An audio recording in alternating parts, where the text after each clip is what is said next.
if you've been working hard, you've learned a lot of chords, and you're now in the realm where you really need to do a lot of practicing with those chords, and you need to just strum a lot of songs. I'd like to talk a little bit about using a pick. Everybody seems to have their own preference, whether they like to use their thumb or use a pick. Using a pick is a good thing to learn, and I like to do both, but let's talk about the flat pick. This is just a regular old flat pick. There's a lot of different kinds. Won't really get into that too much, but there's thin ones and thick ones. They're all different. You might want to go to the guitar store and just buy a bunch of them and see which ones you like. I'm using kind of a medium here. The pick you hold in a very specific way, and it can help to just kind of put your index finger out, put it down like that, and then put your thumb across. So you're only contacting one finger and your thumb. I know a few people that use two fingers. If that's how you're most comfortable, I guess I won't tell you it's wrong, but I think you have the most mobility just using one finger like that. Now, let's go to just a really basic chord. I'm going to go, hopefully you're getting pretty comfortable with G. I'm going to play a G chord with my left hand.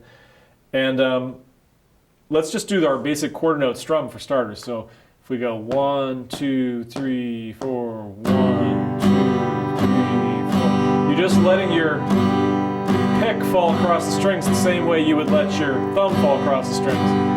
So obviously that's not too much of a stretch. It is louder than the thumb, has more attack to it, especially if you're using a harder pick. Now, where the pick really excels is when you start adding upstrokes. And so this is going to be our next strum. And we actually need to talk a bit more about time as we move into this. So far we've been dealing with quarter notes, and we've been counting 1, 2, 3, 4. And I told you to pretend that your hand is tied to your foot, so when your foot goes down, your arm goes down, your hand goes down. 1, 2, 3, 4. Now obviously that's a pretty basic strum, and it's only suitable for a few songs. We need to move into what are called eighth notes. So we're going to divide each of our quarter notes, our 4 beats, in half, and we'll get eighth notes. You're still going to tap your foot 4 times per measure, but you're going to count some in-between notes, which are called upbeats. It's when your foot and your hand are coming up, and we're going to call those and. So instead of 1, 2, 3, 4, we're going to count 1 and 2 and 3 and 4 and. And when you come up with your pick, you're going to strum the strings up. Now, it's worth looking at the mechanics of your right hand just a little bit.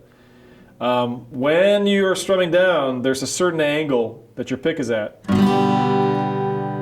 And you need to pivot your wrist to do the mirror image of that angle as you come up. Obviously, if you keep it on this angle as you do a downstroke, when you come up, you're gonna get caught in your strings. So there's just a nice, easy pivot of the wrist. You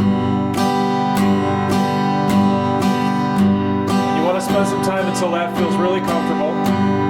And again, the count is 1 and 2 and 3 and 4 and 1 and 2 and 3 and 4 and 1 and 2 and 3 and 4 and 1 and 2 and 3 and 4 and... All right, so that's an eighth note strum. And now we are really in the world of popular music. The eighth note is kind of the DNA of popular music. Every style of popular music has its own approach to the eighth note, how you strum it, which one, do you leave a few strums out, do you accent certain beats? But eighth note is where you can start to play rhythms that people will recognize as actual styles of music. We're going to talk about that a lot. Let's take a song that gives you some practice with the down-up strum, and we're going to mix some major chords and minor chords together.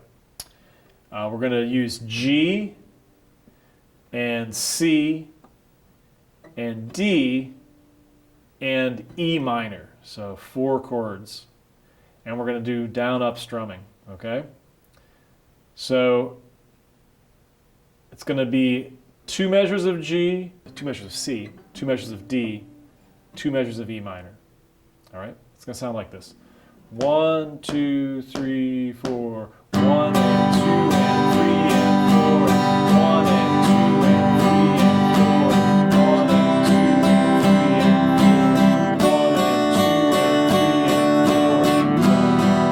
3 and 4. Now, these 4 chords show up in a lot of great pop songs. One that I would recommend you go out and learn is Brown Eyed Girl. That uses G, C, D, and E minor. But you might notice that those 4 chords sound really good together, and there's a lot of different combinations of ways you can play them. Let's try that chord progression together one more time here. I'm going to play it twice through. So 1 and 2 and 3 and 4 and...